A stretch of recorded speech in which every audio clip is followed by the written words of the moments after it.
West, y'all.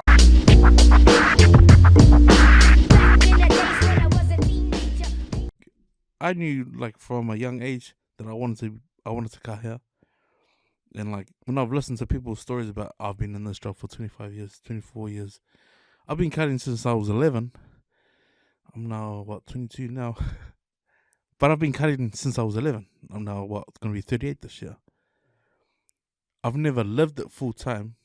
And the reason why I've never tried to live it full time is because I've seen people that said, "Oh, I've been in this job for 20 plus years," and their desire for the job dips off. Yeah. That's why I've never tried to open up a shop and try and earn it full time, because I don't want the desire to leave. If that makes sense. Yeah. And so every other pit stop that I've been at, like security, working in manufacturing, bottling, to me that's just sort of like I would like to think that those are just markers along the journey of getting to where I wanted to, do what I wanted to do full time. And like New Zealand's not the place to do it, eh? Like if I left and went and worked in Australia, I could do it full time, and it wouldn't even be a 40-hour week. It would be like 36 hours. I could do 3 days or 4 days. That's where I see that vision about having the desire and the passion to still want to cut full time.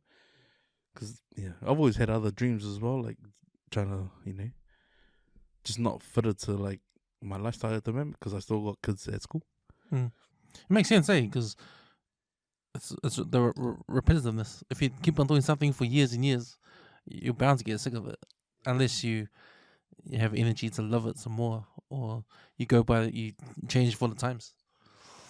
But it's interesting you said that, because after all, being a barber, like, it's a trade, right? So there's no one says that you have to work that full time.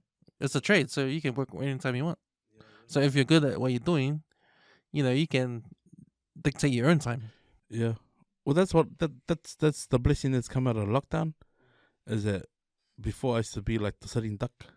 Oh, that's not even before lockdown. This is probably like going back 6 years ago. I used to be like a sitting duck. I'd have open hours. Just before lockdown came about, I was like, nah, you know what? I'm wasting a lot of Saturdays. I'll just book people. If you didn't like it, unlucky yous. And I've lost like maybe a handful of customers that eventually they've come back, because they're sick of like, a good haircut's a good haircut. You're never going to get a good haircut if the guy is not consistent. And I've had guys come back and now they fit into this booking system, and it's more or less like a 3 to 4 week roster of the same guys. They come in on their particular weekends, and like I've just stuck to it, and it just works with me now. So like I advertised it open for 2 hours, but those 2 to 3 hours that's booked, because that's all I need. It's sort of like, like if I had a quota for the week, I'm hitting that quota every weekend, and it fits with my life. Like after 11 o'clock, must be barbecue time, and I've got a whole day, So I've learned to work it like that, and I'm grateful for the brothers that post on social media about what works and what doesn't work. Because the truth about barbering, even though it is a trade, it's only just been recognized, the value and the worth of it now because of lockdowns.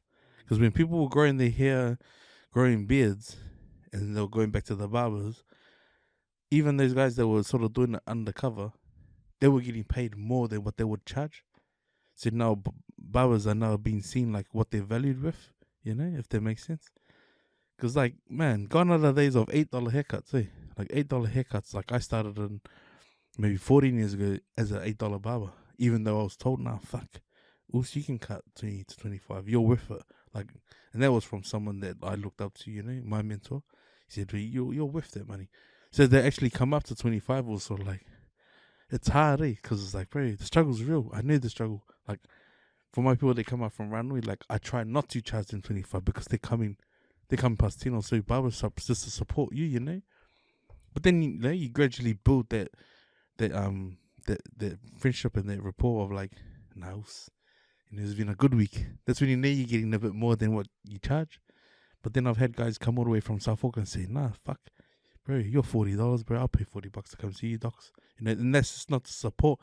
That's because, fuck, whatever I'm giving them for $40, they'll never get it out south, And then they come for the good pies and our good bakeries out west too. Because our west side bakeries are just, we're surrounded by the males.